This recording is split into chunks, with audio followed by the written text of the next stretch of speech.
இந்த வாரத்திற்கான வாக்குத்தத்தம்.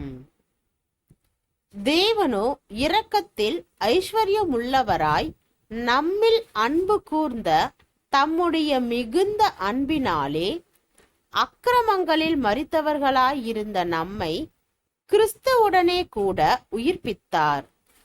கிருபையினாலே இரட்சிக்கப்பட்டீர்கள் கிறிஸ்து இயேசுவுக்குள்.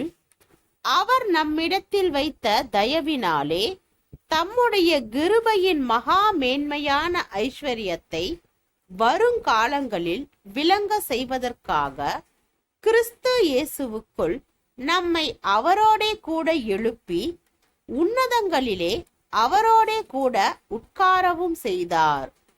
எபேசியர் 2வது அதிகாரம் வசனம் 4, 5, 6, 7.